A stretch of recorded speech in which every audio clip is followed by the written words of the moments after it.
I miss home. Christmas equals home. We get to explore the real sort of human side of it. You just want to care for me. I'm not used to that. The love story in this one is actually really, really special. We're going to go for it and give them every color you can possibly imagine. To have an active hand in crafting that is so special.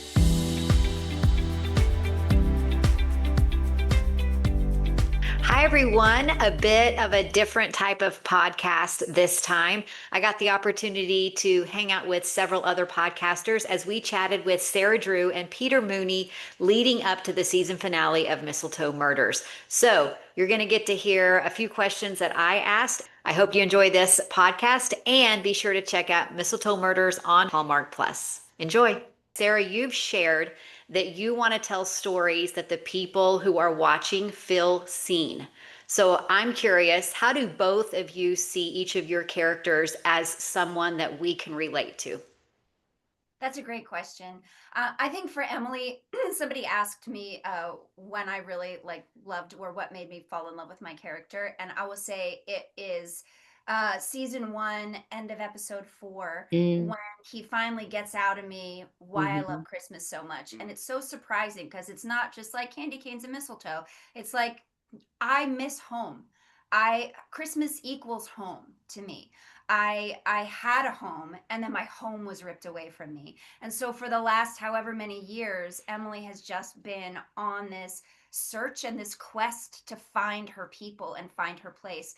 And I know especially at the holidays, people can feel extremely lonely. And that is real, that is true, that is a real thing. A lot of people have families that are not a Hallmark family, Yeah. that you have to like create your chosen family, and you still mourn the loss of the one you were born into.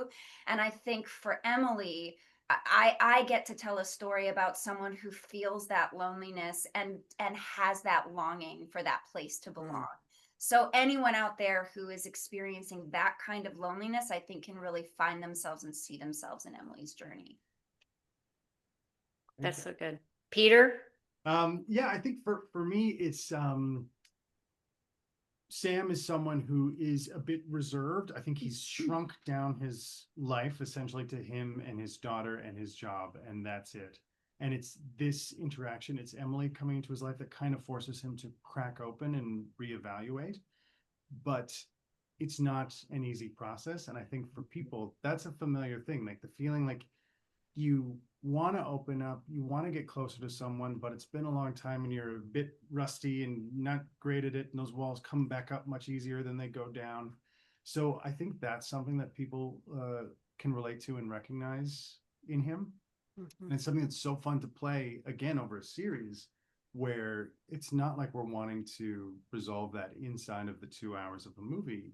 We can get so close to resolving it and then pull back and then get a little closer and then something complicates it.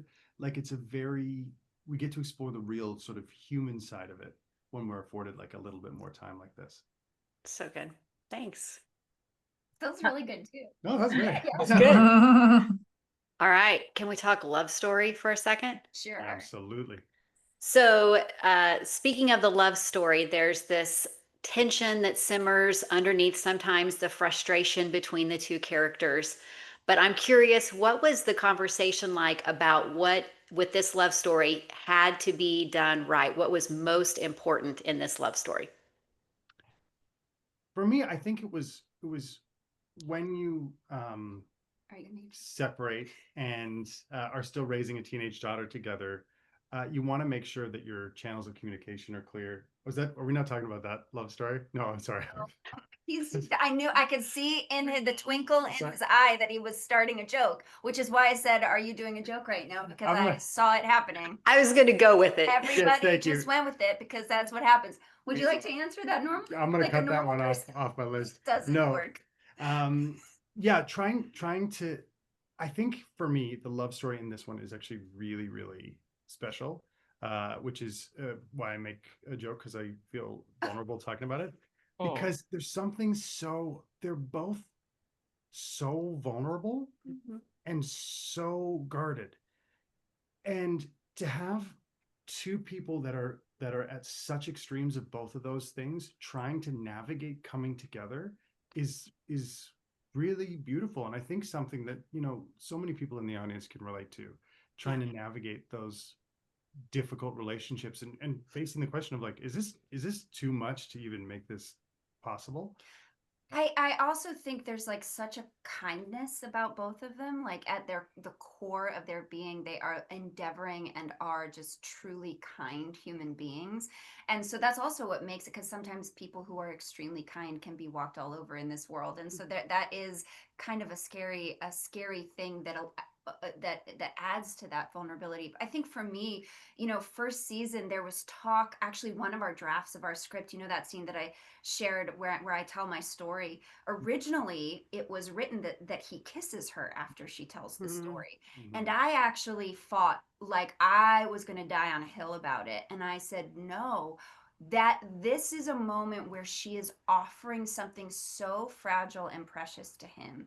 He should respond by not asking for anything from her in return. She is given this gift of her story. So the only thing that makes sense that will seal that love story and make it really special and unique is for him to hold her in it. Not try to kiss her, not try to move something along, not need something out of her, just hold her in it. And I think that's a moment where she's just completely caught off guard. Like, you don't need anything from me, you don't want anything from me, you just want to care for me. I'm not used to that. I don't know what that is. And it's so tender. And I think, when we start from that, because that's really the first real romantic moment that happens between the two of them, when that's our leaping off point, we just want to stay in that like North Star of these two people. We don't ever want to veer off or go down cheese land or go down like something that isn't earned. We want everything to really feel earned and feel like that North Star is guiding.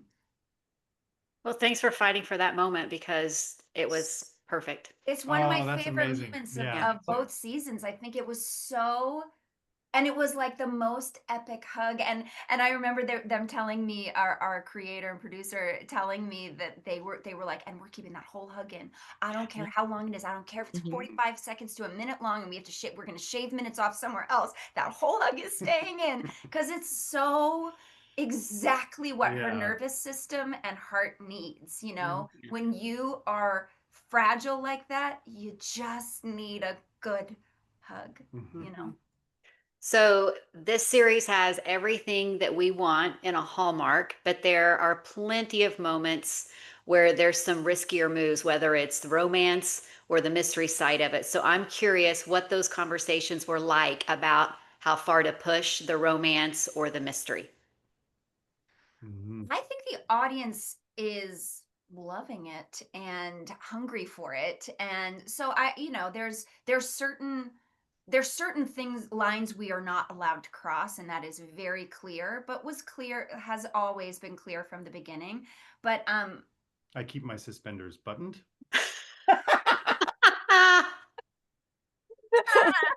One rule. I mean, okay. But no.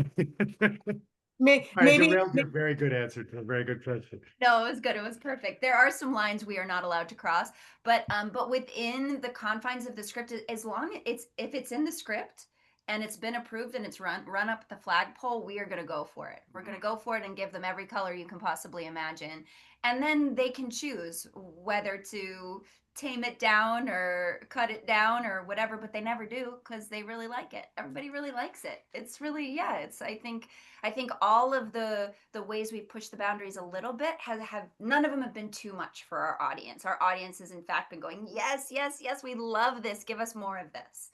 Absolutely. I mean, even some of the fight scenes and the intensity there, all of that coming together has been really fun and exciting for us to see on this side of Well, it. yeah, and I honestly like I don't know how to make something less honest. Like I won't enter into a scene and play it like sterilized. I just can't. It's not physically possible for me. So if we're in a fight, I'm gonna fight. I am Yeah. gonna fight. My face is gonna look crazy because I don't know how to control it when I'm in a moment like that. Like that's gonna happen. If we're in a romantic exchange and we're really playing in the imagination of what the reality of the situation, we're gonna go for it. I don't want it to feel like an echo of that moment. I want the audience to go like, that's what it feels like. That's what Mhm. this experience is. So yeah, it's great. I'm so excited that the audience has been so Oh yeah, like, that they've really Yeah. really enjoyed it and really welcomed it. That's been really exciting for us. for sure. Sarah, you're the one of the executive producers in this project. So what have you loved about that role? Peter, you can talk about what you've loved about her being in that role too, if you want. Yeah, absolutely. I love being an executive producer so much. I love seeing a project from the beginning all the way to the end. I love being involved in creative conversations.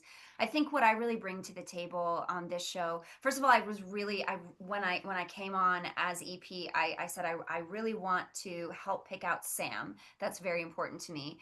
And we all made a very good choice. I think. You are very, very good. And the other thing that was really important to me is I wanted to give notes on scripts. I wanted to be involved in the story conversations, and I wanted to give notes on the cuts afterwards. Those are the places where I really love to kind of jump in and dive in. And that's been really fun. I think one of my strengths um, is in dropping the romantic relationship in. So I don't ever need to touch any part of any mystery script, because Ken is a genius and brilliant, and they are airtight start to finish. Mhm. For me, what I love to kind of get in there and kind of zhuzh or bring up or move around is the love story. Like anything that we can add to make it feel bigger and broader and more grounded and more layered and more juicy and more honest and more human. That's what I like to dig into. And it also comes from conversations that we have about the characters too. That's part of the process. And the other way that I really love being an EP is I love being in a leadership position. I love being able to walk on set and set a tone. That for me is as important as putting out a good product, is showing up on set and knowing that the crew feels cared for and loved and seen and heard and all of that. So that to me is really really important. Um, Sometimes I really exhaust myself, and Peter has to give me a pep talk and tell me to go in a corner and lie down, because I don't need to be everything for everyone all at once. Yeah. But that's why you have a really Only good once or twice per season. Yeah, that's. partner who helps you do that. Oh, we. Yeah, that's Yeah, my EP. it's a lot of hats. And this is a really good question actually, and it's not one that's come up, but it's something that's really nice to have an opportunity to talk about, because everyone on set, we're all working together to make the same thing. But the way a set works is everyone is sort of working together to make that thing from a different position on the field. Yeah. So one person is representing, for the actors, we represent the story, but we also represent our character chiefly and can be an advocate for our character in that arc. The writer is representing the story as a whole, but then also, like, we couldn't do this without line producers figuring out how we pay for all of it. But to have just someone like Sarah in both roles and able to represent the story and the characters, like, even more, even just push for that little extra bit, because sometimes you're making a show on a budget, things are hard, sometimes you can't get everything you want, but to really have the opportunity to be like, I think to tell this story, to tell Sam and Emily's story, we really want to see this, we really want to have them at this place at this time and not this far, and to be able to craft that, to have an active hand in crafting that is so special. Love it.